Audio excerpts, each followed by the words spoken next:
Hi, I'm Kara Geiser, And I'm Alishka Jelinek. and we are members of the Oregon Episcopal School Aerospace Team, and along with our OES teammates, we are the proud national champions of the 2021 American Rocketry Challenge. It is our honor to introduce Monica Lee Foley. Monica is the Chief of Staff for the NASA Johnson Space Center. As a senior leader in the agency, she's a technical integrator for human spaceflight programs, and she is currently applying her expertise to meet NASA's bold mission of landing the first woman on the moon and the first humans on Mars. As the first female team leader, Monica is a huge inspiration for my future leadership endeavors. She is also a great example of how women in STEM can use their success to support other women in their own journeys. And now we give you Monica Foley. Here, Monica, how are you? Good morning. Welcome. Hi, thank you so very much. Thank you for this opportunity to share on this platform. Of course, we are honored with your presence and we can't wait to hear from you. Welcome. The stage is yours. Thank you. Wow, I cannot believe that this day has finally arrived. I have been waiting for you. The inaugural leadership summit of the Female Founders Alliance. This partnership, this brand, this powerhouse where females can collaborate, build, and grow. You are a necessary entity of our culture, and I believe in who you are and what you do. And that is scaffolding the mission, the vision, and the passion of female leaders, innovators, founders, CEOs, and whatever else we may choose to become. W.E.B. Du Bois said, "There is no force equal to a female determined to rise." As I share my journey with you, I hope that you are encouraged and empowered to mold your brand into a tangible manifestation of hope that can influence the quality of life here on earth. At our cores, each of us are more alike than unalike. We are humans who have made the decision to work towards the impossible and inject the power of possibility into the vein of the human race. Our very existence dispels the myth that we should settle for life as it is. Our mission is to work for life as it should be. I hope that each of you, every single day, makes a personal choice to recommit yourselves to that vision. Don't make decisions based on fear, but make decisions based on hope and possibility. Make decisions based on what should be. In this audience sits the next innovator, the next investor, the next igniter of a product, of a service, a corporation that will create a process, an algorithm, a tool, a resource that will change the way we live and amplify the voices of the unheard. Remember, it only sounds crazy until it happens. As a young student, it was reported to my parents that I talked too much in class, and a teacher even told my mother that my math skills would hold me back. I used that to shape the trajectory of my future. I vowed to never be confined by anyone's limited perceptions of me. And instead of settling for their opinions, my very first job out of college was at NASA as an International Space Station flight controller, where I was paid to talk and do math. You write your own story. As J.K. Rowling has said, anything's possible if you've got enough nerve. Each of us has a unique gift birthed from our own personal experiences and perspectives. Oprah Winfrey, Vera Wang, J.K. Rowling all failed miserably in their fields before becoming wildly and historically successful. They embody the mantra that it is about vision, not sight. I implore you, have the audacity to dare to be great, to see beyond the right now, and to focus on what is to come. It's about understanding that life is not a destination, but it is a journey.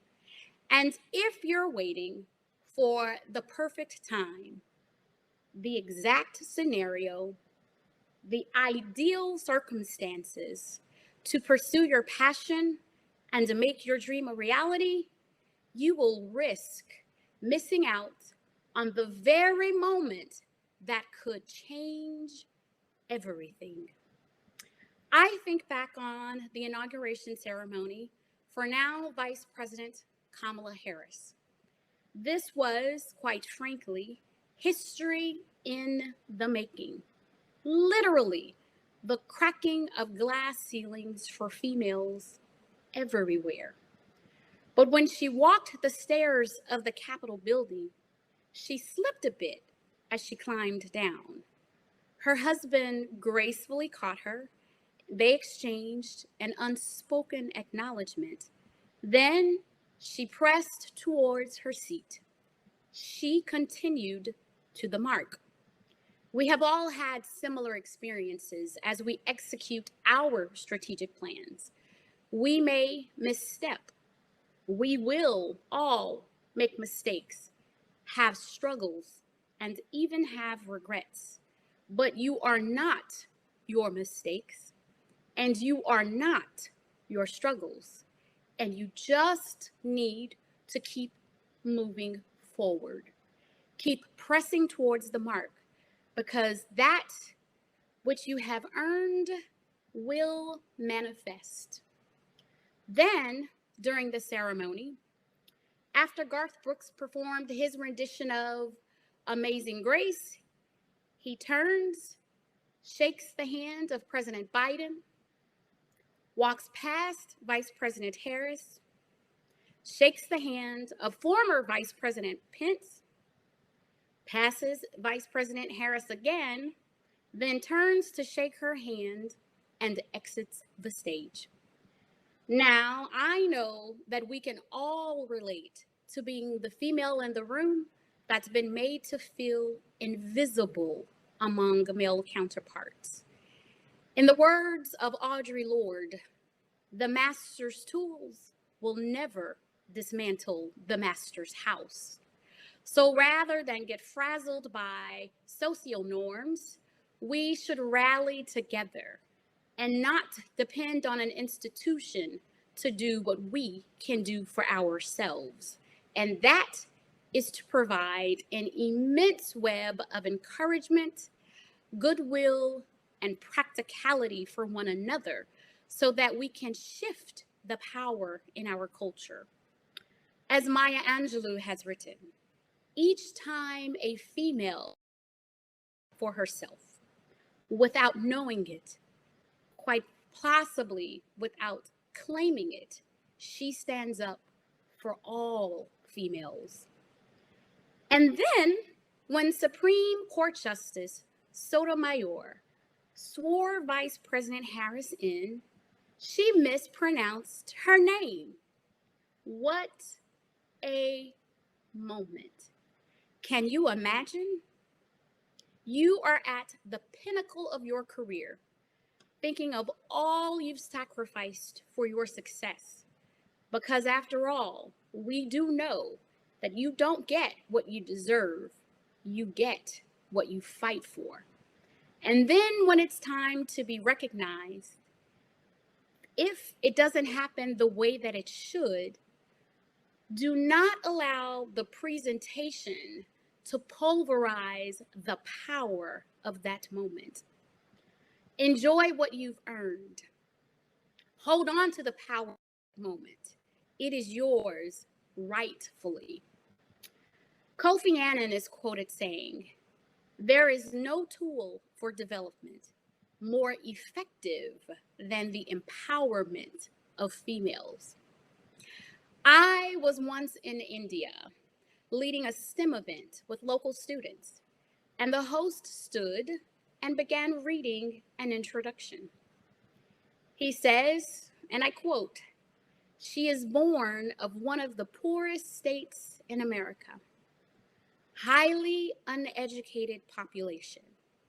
Our next speaker is doubly challenged as she is Black and female, but she is with us here today. Let's see what she can share." Let me tell you, people are most afraid of what they don't understand. And when they don't understand, they assume. So write your own story. Yes, the fact is, I was born in Louisiana, where the median household income is $25,000 per year. And the fact is that 70% of the residents do not acquire an education beyond high school. And fact is, I was born only 12 years after the end of segregation. Only 12 years. And certainly, I endured teachers who felt I still did not belong. Those were facts, but certainly not truth. But here's something that will change your life. The difference between truth and fact is that fact is something that relates to a moment in time, but truth is something that's formed by perspective and experience. The world is gray. That's a virtue, not a vice. So don't be defined by hard lines and boundaries. The fluidity of reality and the complexities of human nature expand the gaps between truth and fact, regardless of what yours may be. Weaponize your drive, your talent, and your love as tools to fight against the privileges the world won't give you. And when that untenable thing happens, that point of no return, let that propel you forward. And remember, if a little brown girl from southern Louisiana can grow up and become a rocket scientist who's operated a billion-dollar spacecraft that orbits the Earth every hour and a half, traveling 17,500 miles per hour, then you can become a CEO, a founder, an influencer, a whatever you put your heart and mind to. It's your career. It's your life journey. Now is the time. If you don't show up for your future, no one else will. At MIT, there's a term called the imposter syndrome. Everyone suffers it at some point. It's questioning if you're good enough. Can you really do more? Do you actually deserve better? Well, let me put this to rest. Yes, you are. Yes, you can. And yes, you do. You write your own story. I'll tell you a secret. You can change your future by changing your attitude. Success is determined by your fortitude. What you run towards, you reach. Wayne Gretzky, the famed hockey player, says that you miss 100% of the shots you never take. He also speaks of when he first started to play hockey. His father trained him not to skate where the puck is, but rather skate to where the puck is going to be. Every day, you skate, you move, you run, you walk, you crawl if you must, but you strive for your next goal. As we've learned these past 19 months, change can happen significantly and quickly. So whatever you want from life, work for that want. All you need is time and opportunity. And now is the time. Don't wait for the perfect scenario. It's your own career. Own it. Set your goals, make a plan, and go to work for them. If you've done it before and you failed, start again. Life is now. Don't dwell on your mistakes. Learn from them and then move on. Success is never an accident. It is a series of tries and try agains. The difference between who you are and who you want to be is quite simply you. Write your own story. Determine your own truth. You are what you think you are. If you think you're smart, determined, and ready, then you are. Wanting it badly is just not enough. Surround yourself with people who make you better. Trust your abilities, and then get help wherever there is lack. Get a mentor, someone that can broaden your perspective and deepen your knowledge and leaven in your experiences. I have an MIT colleague who started his first business and it failed. And then he did a startup of a second business and it was only moderately successful. But the third business, as we were students at Sloan's Business School, sold and was exchanged on the New York Stock Exchange the second week of class. It was valued at $1 billion from the very beginning. And the only difference from the first company to the third company was a mentor. So find someone that's preferably doing something that you already want to do. We must come together as a community and scaffold one another. It's hard to become what you can't imagine. You may be the very example that someone needs to see to take just one more step towards that $1 billion company. So I say to you, look a challenge in the eye, dead in the eye, and give it a wink. Luck is lazy math. Put in the work to be great. You are the promise of a better tomorrow, and the world needs you. You have led your community during tectonic social change that has not been apparent in generations. You have still inspired new thinking. You have produced fearless advocates for human well-being, and you are a calm, insistent force for creative change with a clear-eyed assessment and a powerful philosophy. You are a tool of change, of power, and of beauty. May you come to understand the respect, admiration, and gratitude our community has for each of you. I hope that you use your gifts for making history come alive. I hope that you stand in solidarity against suffering and inequality and continue to recognize the needs of your community. Darling, You are the magic, and your moment is right now. Thank you, female founders. It's been my privilege to speak with you today.